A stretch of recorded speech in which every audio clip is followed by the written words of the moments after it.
We are live with 10-Minute Labs. This is the show that Tristan came up with. Do you remember this, Sarah, when Tristan was like, you know what I want to do? Not 9-minute labs, not 11-minute labs. I want 10-minute labs. It's a 10-minute interview with some of the most amazing people in the real estate industry. And we have one today whose name is Sarah Chatel. She is from Atlanta, Georgia. And you're going to learn some pretty good stuff about her. She creates, concierge type experiences with for all of her clients. But even cooler than that, they are really, really involved with a couple of nonprofits in Atlanta. They've built over 14 homes, donated $80,000 through. She'll probably tell you more about that. So are you ready, Sarah? Can we jump into 10-minute labs? Sure. Fix my camera. Let's do that. There we go. All right, Thanks. cool. Let's put Thanks you in. so much for having me. Yeah, it'll be fun. All right, hold on. I'm going to set a timer. You ready? Okay. Siri, set a timer for 10 minutes.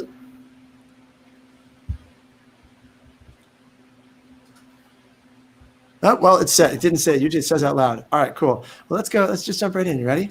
So with COVID and everything that's gone on in the world, what keeps you awake at night? Oh gosh. How can I provide concierge experience to my clients in a COVID experience? When COVID first started back in March for us, I just want to be honest. I think this is one of the things Tristan asked me if I would just be honest about what's been going on. So the first 6 weeks of COVID shutdown, I kind of shut down because I'm an extroverted person and I was really lonely and just kind of went into a little turtle shell. And I was working with a client at the time, Salvation Army actually, and was selling a piece of property for them and happened to be just started kind of saying a little bullet prayer. God, I have no idea how to, how you can use me during this time because I didn't know what to do. I was kind of uncomfortable in my own skin in this experience. And one day I was talking to this client at Salvation Army, and he said that during the month of April, they had given out more food in that month through their food pantry than they had all of the year of 2019. And so that kind of put a little bing, bing, bing in my head. And I thought, well, what can I do? And I said, well, how would you like it if I did a neighborhood food drive? And he said, well, that'd be great. We've never done one before. And I said, well, I've never done one either, but I don't know. Bring me 3 barrels and I'll put them in my front yard and I'll post something on Nextdoor and on Facebook and we'll see what happens. Well, and most good stories, Sarah, by the way, do start with "bring me 3 barrels." I feel like that's a good intro to a story. So we got bring me 3 barrels. So I love it. They delivered 3 barrels, and within 5 days, I had to tell him to bring 3 more barrels.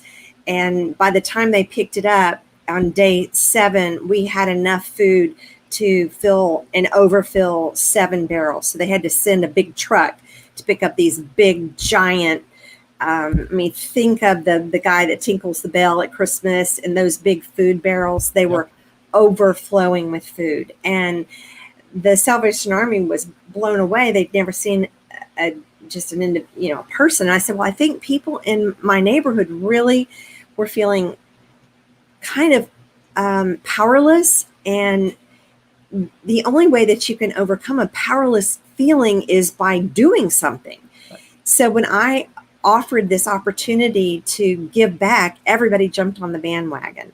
So my neighborhood really showed up and performed, and I was really honored to be living in this great neighborhood in Atlanta, Georgia. So that was cool. One of the things that I did. That's such a cool story. All right, so you created this massive food drive out of nothing during COVID, which is so cool. Has that turned into, in terms of like from a business standpoint, and not that you did it for business, you were doing it obviously to give back. I can tell that that's where your heart are. Has it turned into any opportunities that have come kind of carried forward through the year for you? Well, absolutely. And then I'll give you an example in just a minute. The other thing that I did before that, which I failed to mention, was I started a Facebook page for my neighborhood called, it wasn't just a business Facebook page. It was called Morningside Lenox Park, neighbors helping neighbors. So it was a specific Facebook page where neighbors could come out and say, I need this or I need that. And if you were like shut in, do you need food? Do you need us to bring groceries? It was a place to post positive things. No negativity was allowed. And so that's where I posted the thing about the Salvation Army food drive. So I'm still keeping that Facebook page up, and I think people started realizing that I was the one that was managing the page, but I've gotten a lot of private comments and lots of calls, and I have definitely reaped some financial benefits from it, but that was certainly not my intention. I just was looking for a way to be of service because I was feeling like everyone else around the world, like I'm powerless over this thing. And I didn't know how long it was going to last. And I didn't know how long I was going to last as an extrovert being quarantined. My husband's an introvert, and I was probably driving him absolutely crazy.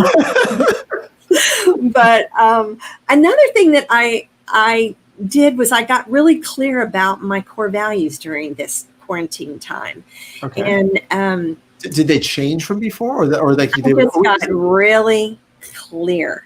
I mean, I knew what they were. I had, because I had done several exercises as a team. When I had a bigger team, we had done exercises with the team about how to discover your core values, how to live into your core values, and how to be mindful and just really validating everything you do regarding your core values. So I had this client at the very beginning in February and March, and by the end of February, their personality situation started coming out, and I was realizing that he was stepping on my core values. So if you know anything about core values, the way that you know that someone's stepping on it is when you feel really triggered and when you get really feeling of anxious or anger. And he was bringing out these feelings in me, and I had an opportunity to kind of brainstorm with my husband, and he said, well, it's because he's stepping on your core values. Is that because I've never heard that expression, but I love it. It totally resonates. So did your husband come up with that, or is that like a common thing, the stepping on your core values? I'm not sure. We've talked about it for so long. I don't know which came first, the chicken or the egg, if he actually came up with the idea or if he read it somewhere, but it's interesting. It's a cool concept. So, yeah, the core value he was stepping on was my integrity, and calling into question my, when I give my word, it is golden. I tell you something, when I'm going to do something, I'm going to do it, and I that's really important to me. Yeah. And so he started lying to me, and I caught him in it, and I called him out on it. And it was a big deal. It was like $5.5 million transaction. Wow. So can I ask you a question? Because this is, we have 10 minutes total, and I'm so curious. I know we could probably do a whole Zoom webinar on this, but I've always heard when people are triggering you that it's because there's something in them that actually reminds you of you. But this is the opposite. This is very good point. Absolutely, very good point. And certainly that's something, as someone who does self-reflection, I absolutely question that. But because he was so not truthful, and I really am, I value honesty and integrity so much, I decided that I didn't want to work with him anymore. And I fired him. It was the first, well, I'd fired clients before, but this one was different because it was $5.5 million. Wow. And I decided, and I think it's because of COVID, I think because we didn't know where all this was going to go. And I'm thinking, if my days are numbered, and because as you can see, I have gray hair, I'm 63. I'm thinking, if my days are numbered, do I want to spend any more breaths with this person? Love it. And the answer that I came inside was, no, I don't. I don't want to spend another minute on letting him have any more of my power, me giving him any more of what goodness that I have. And I told him I thought he would be better served with another agent, and I'd be happy to refer him. And he said, well, I'm totally taken back. And he said, well, can I ask you why? And I said, it's because you're a bully. Yeah. And he didn't say anything. And I said, my life is short, and I choose not to be in business with bullies. I love it. So that was the first time I've ever said that. I've never called someone a bully to their face. I may have told my husband, oh, he's a bully, or he's not, whatever, but I've never but I don't know, something about COVID and the whole experience gave me a confidence to stand up for myself that I'd never had before. And because of that, I think that it really propelled me into having a different mindset with my business and with my own life, and dealing with people and friends and family and so forth. So sorry, I didn't mean to talk so much about that. No, are you kidding? That was incredible. I don't know if you heard the timer. That was our 10 minutes. I was like, please don't go off timer. So Jessica just made a comment in the thread. She said, love the courage, so inspiring. I'm serious. That is such a wonderful story.